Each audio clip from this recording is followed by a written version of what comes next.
Shalom. Assalamualaikum warahmatullahi wabarakatuh. Terima kasih atas kesempatan yang telah diberikan.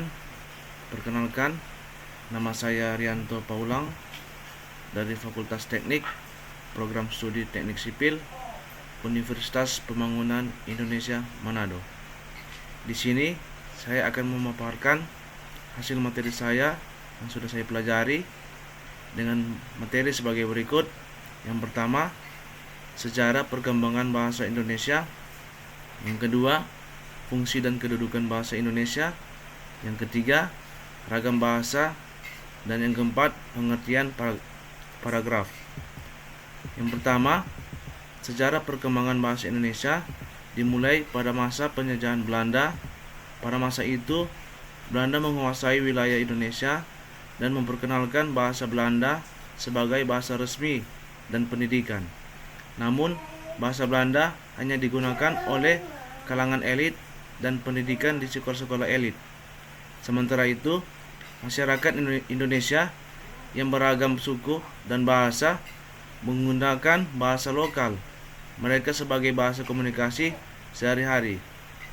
Pada saat itu, bahasa Melayu yang merupakan bahasa dagang di Nusantara mulai digunakan sebagai bahasa komunikasi internasional di antara masyarakat Indonesia yang beragam suku dan bahasa.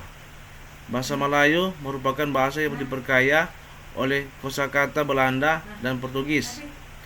Bahasa Melayu juga digunakan sebagai bahasa pengantar dan pers sastra di Indonesia.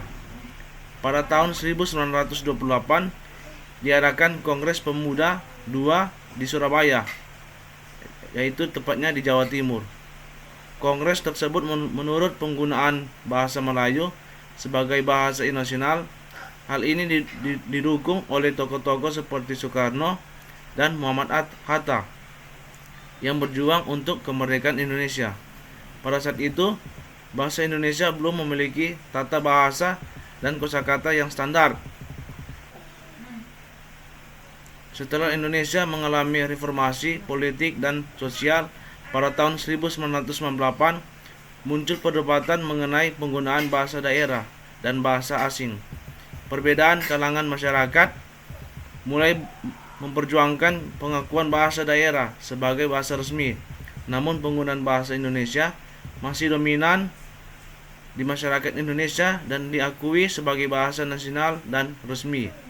Pada tahun 2008, pemerintah Indonesia meluncurkan program gerakan literasi nasional yang bertujuan untuk meningkatkan tingkat melek, huruf, dan kemampuan bahasa Indonesia di kalangan masyarakat Indonesia. Program ini bertujuan untuk memperkuat penggunaan bahasa Indonesia sebagai bahasa nasional dan resmi. Pada tahun 2013, Pusat Bahasa Kementerian Pendidikan dan Kebudayaan meluncurkan aplikasi Kamus Besar Bahasa Indonesia yang dapat diakses secara online dan offline untuk memudahkan akses informasi mengenai bahasa Indonesia. Aplikasi ini juga bertujuan untuk memperkuat penggunaan bahasa Indonesia di masyarakat. Dan yang kedua ialah kedudukan bahasa Indonesia. Bahasa Indonesia memiliki kedudukan yang sangat penting dalam masyarakat Indonesia. Fungsi dan kedudukannya dalam masyarakat Indonesia terus berkembang seiring berjalannya waktu. Sejarah Indonesia sebagai negara merdeka dan berkembang. Secara formal, bahasa Indonesia dijadikan sebagai bahasa resmi dan bahasa nasional Indonesia sejak negara Indonesia merdeka pada 17 Agustus 1945. Hal ini diatur dalam pasal 36 Undang-Undang Dasar 1945 yang menyatakan bahwa bahasa Indonesia adalah bahasa resmi negara. Kedudukan bahasa Indonesia sebagai bahasa resmi menjadikannya sebagai bahasa pengantar dalam kegiatan pemerintahan, kegiatan diplomatik, kegiatan bisnis, dan dalam kehidupan sehari-hari di Indonesia.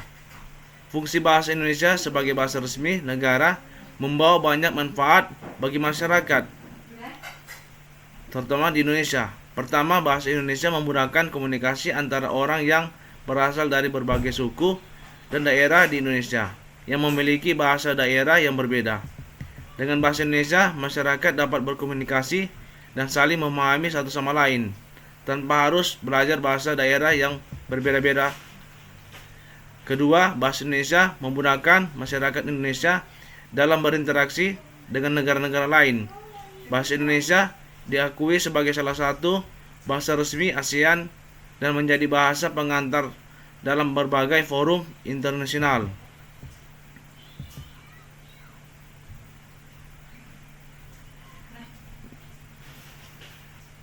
Dan hal ini membuat bahasa Indonesia menjadi bahasa penting dalam hubungan internasional dan perdagangan Indonesia dengan negara-negara lain. Ketiga, bahasa Indonesia memiliki peran penting dalam dunia pendidikan di Indonesia. Bahasa Indonesia dijadikan sebagai bahasa pengantar dalam pendidikan formal, mulai dari tingkat dasar hingga perguruan tinggi. Fungsi ini membantu memperkuat bahasa Indonesia sebagai bahasa yang digunakan secara luas di Indonesia dan memungkinkan masyarakat untuk memperoleh pendidikan secara merata. Keempat, bahasa Indonesia ini memainkan peran penting dalam dunia sastra, media, dan budaya. Bahasa Indonesia digunakan dalam penulisan buku-buku sastra, majalah, surat kabar, dan media massa lainnya. Bahasa Indonesia juga digunakan dalam seni dan budaya Indonesia seperti teater, film, dan musik. Bahasa Indonesia menjadikan penghubung antara berbagai kebudayaan dan kesenian di Indonesia.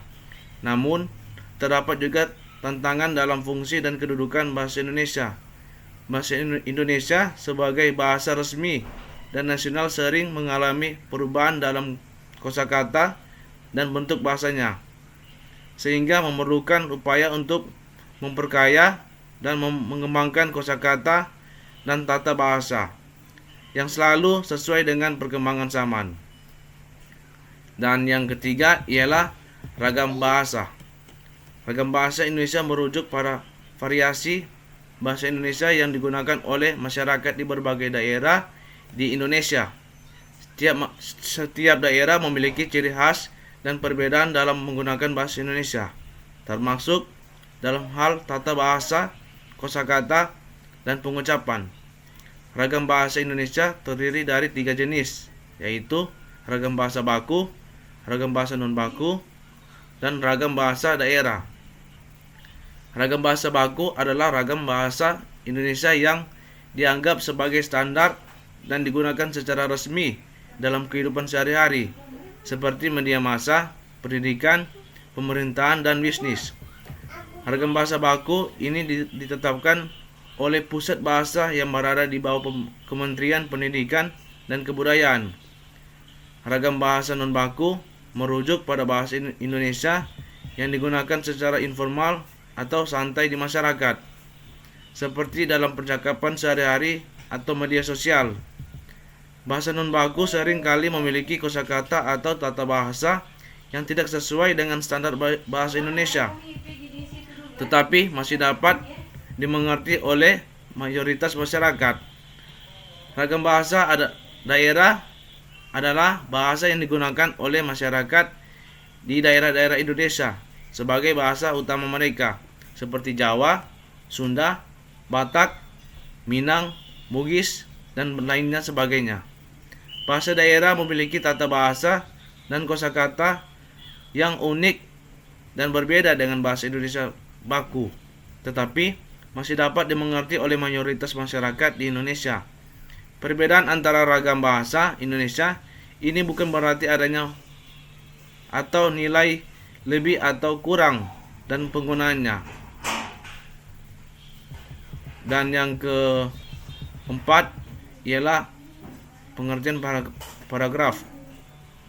Paragraf adalah bagian terkecil dalam penulisan yang terdiri dari beberapa kalimat yang saling berkaitan dalam sebuah teks atau tulisan. Paragraf memiliki satu ide utama atau topik yang dinyatakan dalam kalimat utama atau kalimat topik dan dijelaskan atau didukung dengan kalimat-kalimat lain yang terkait. Tujuan dari paragraf adalah untuk menyampaikan informasi atau pesan yang jelas dan mudah dipahami bagi pembaca. Paragraf juga dapat didefinisikan sebagai suatu unit tertulis yang merupakan rangkaian dari satu atau beberapa kalimat yang membahas suatu topik atau ide tertentu. Paragraf biasanya digunakan dalam teks atau tulisan seperti esai, artikel, dan berita yang memperjelaskan pikiran atau ide yang ingin disampaikan. Setiap paragraf memiliki tujuan atau fungsi utama, yaitu menyampaikan pesan atau informasi secara jelas dan efektif. Paragraf membantu menata informasi secara struktur dan memberikan konteks yang jelas pada pembaca. Paragraf juga membantu pembaca memahami topik dan ide yang dijelaskan oleh penulis dengan lebih mudah dan sistematis. Kedudukan bahasa Indonesia sebagai bahasa resmi dan nasional juga mempengaruhi penggunaan paragraf dalam penulisan. Paragraf yang dibuat harus sesuai dengan tata bahasa Indonesia dan tata tulis yang benar. Dalam penulisan formal seperti di media massa, paragraf yang disusun harus memenuhi standar dan aturan yang berlaku. Hal ini akan memudahkan pembaca untuk memahami pesan atau informasi yang ingin disampaikan. Demikian hasil penjelasan saya. Diucapkan banyak terima kasih, dan saya ingin mengajak buat teman-teman yang ingin bergabung bersama kami di Fakultas Teknik Sipil di Universitas Pembangunan Indonesia Manado. Jangan sampai ketinggalan. Terima kasih.